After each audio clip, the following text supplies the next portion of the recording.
السلام علیکم ورحمۃ اللہ وبرکاتہ۔ الحمدللہ رب العالمین والصلاۃ والسلام علی رسول الامین وعلی آلہ وصحبہ اجمعین، اما بعد۔ قصے انبیاء علیہ السلام کے اس سلسلے کی 5ویں کڑی لے کر آپ کے سامنے حاضر ہوا ہوں۔ اس سے پہلے ہم بات کر رہے تھے آدم علیہ السلام کے بارے میں۔ ہم نے دیکھا آدم علیہ السلام کب پیدا ہوئے، کیسے پیدا ہوئے، وہ کیسے تھے، پھر کس طرح سے اللہ رب العالمین نے ان کو عزت بخشی، پھر کس طرح جنت میں وہ گئے، وہاں پہ رہے، اس کے بعد دوبارہ جنت سے نکلے، دنیا میں آئے، کیسے ان کی وفات ہوئی، یہ ساری چیزیں ہم دیکھ چکے ہیں۔ آج ہم دیکھیں گے کہ آدم علیہ السلام کی زندگی کا جو واقعہ ہے، ان کی پیدائش سے لے کر ان کی وفات تک، اس پورے واقعے میں ہمارے لیے عبرت اور موعظت اور نصیحت کے کون کون سے پہلو ہیں، یا اس پورے واقعے سے کون کون سے فوائد ہم کو معلوم ہوتے ہیں، تو ان میں سے کچھ چیزیں ہم دیکھیں گے۔ تو دیکھیں، سب سے پہلی چیز جو معلوم ہوتی ہے اس واقعے سے وہ یہ کہ انسانیت کا آغاز کیسے ہوا۔ آج یہ سوال ہر ایک کے ذہن میں اٹھتا ہے کہ انسان کا وجود کیسے ہوا، کہاں سے وہ آیا، کہاں سے اس کی شروعات ہوئی۔ تو جو لوگ مذہب کو نہیں مانتے ہیں، دین کو نہیں مانتے ہیں، وہ اس سوال کے جواب میں بہت ساری باتیں کہنے کی کوشش کرتے ہیں جو بات جمتی نہیں ہے، لیکن زبردستی کہلوانے کی کوشش کرتے ہیں۔ کچھ لوگ تو یہاں تک کہہ جاتے کہ انسان پہلے بندر تھا، بندر سے ترقی کر کے انسان بنا ہے۔ یہ اتنی غیر معقول بات ہے کہ آپ سوچیے، اب تک تو بندروں کی نسل کو ختم ہو جانا چاہیے تھا، لیکن بندر بھی موجود ہے اور پھر کوئی جو ہے انسان بن گیا۔ یہ بہت ہی عجیب و غریب بات ہے۔ پوری دنیا میں بندر بھی موجود ہے، انسان بھی موجود ہے، تو اگر بندر ترقی کر کے انسان بن گئے تھے تو بندروں کو ختم ہو جانا چاہیے تھا، اور اسی طرح سے جو بندر ہیں ان کو بھی ترقی کر کے انسان بننا چاہیے تھا آگے۔ تو وہ آج کے جو بندر ہیں وہ انسان نہیں بن رہے ہیں، اور جو انسان ہیں، یہ بھی ایک بات ہے کہ انسان صرف اسی پر رک کیوں گیا؟ اگر ترقی کر رہا ہے، کچھ نہ کچھ بنتے جا رہا ہے، تو انسان کو بھی آگے چل کے کچھ اور بن جانا چاہیے تھا۔ تو بہرحال یہ عجیب و غریب باتیں ہیں جو لوگ کہتے ہیں، کیونکہ ان کے پاس اس سوال کا کوئی جواب نہیں ہے کہ انسان آیا کہاں سے۔ تو قرآن اس بات کا جواب دیتا ہے کہ سارے انسان آدم علیہ السلام سے پیدا ہوئے ہیں۔ تو پہلے انسان آدم علیہ السلام تھے، اسی لیے ہم انسانوں کو آدمی کہتے ہیں۔ آدمی یعنی آدم علیہ السلام سے نسبت ہے۔ تو یہ پہلی چیز معلوم ہوتی ہے اس پورے واقعے سے، آدم علیہ السلام کے قصے سے، کہ آدم علیہ السلام نسل انسانیت کی پہلی کڑی ہیں اور انہی سے پوری انسانیت پیدا ہوئی ہے۔ آگے بڑھتے ہیں۔ آدم علیہ السلام کے واقعے سے جو دوسری چیز معلوم ہوتی ہے وہ علم کی فضیلت ہے۔ علم کی فضیلت، دیکھیں اس دنیا میں انسان، اس کے علاوہ اور جو مخلوقات ہیں بہت ساری، ان میں بھی کئی مخلوقات جان والی ہیں۔ جانور ہے، گائے، بھینس، شیر، چیتا، کتنے سارے لوگ ہیں، سب کے پاس جان ہے، لیکن انسان ان میں سب سے اشرف اور سب سے اعلیٰ ہے۔ روئے زمین کی مخلوقات میں انسان اشرف المخلوقات ہے۔ تمام روئے زمین میں انسان سے بہتر کوئی مخلوق نہیں ہے۔ یہ جو انسان کو مقام ملا ہے، اس کے پیچھے ایک اہم وجہ یہ بھی ہے کہ اس کے پاس علم ہے اور کسی اور مخلوق کے پاس علم نہیں ہے۔ تو اللہ رب العالمین نے آدم علیہ السلام کو پیدا کیا، وَعَلَّمَ آدَمَ الْأَسْمَاءَ كُلَّهَا، بہت ساری چیزوں کا علم دیا، اور اس چیز کو اللہ تعالیٰ نے فرشتوں کے سامنے آدم علیہ السلام کی فضیلت بتائی ہے، برتری کے طور پر پیش کیا ہے کہ انہیں وہ چیزیں معلوم ہیں جو تمہیں نہیں معلوم ہے۔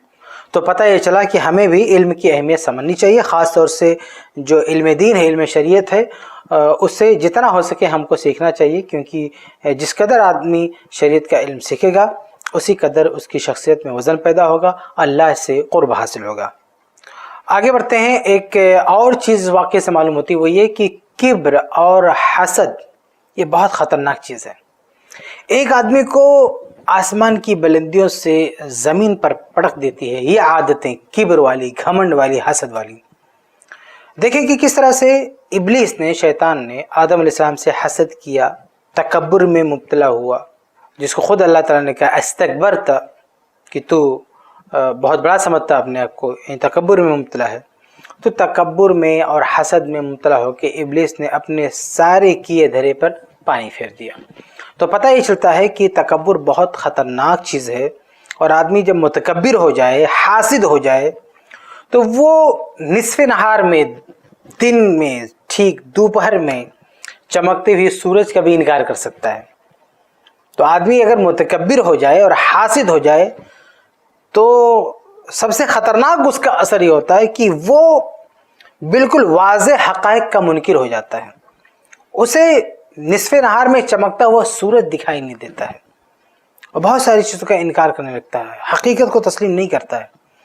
تو دیکھیں شیطان جب کبر میں حسد میں مبتلا ہوا تو اللہ تعالیٰ کا حکم سامنے ہے، اس کو ماننے کے لیے تیار نہیں ہے۔ تو متکبر آدمی، حاسد آدمی، وہ اتنا خطرناک ہو جاتا ہے کہ اللہ اس کے رسول کے احکام کی بھی کوئی پرواہ نہیں کرتا ہے۔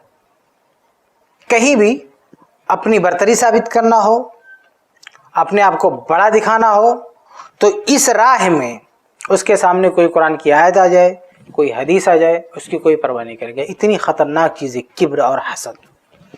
تو پتہ چلا کہ آدمی کو کبر اور حسد سے اپنے آپ کو دور رکھنا چاہیے، ورنہ اس کا انجام بہت بھیانک ہے اور آدمی کو بڑی سے بڑی گمراہی کی طرف یہ برائیاں ڈھکیل دیں گی۔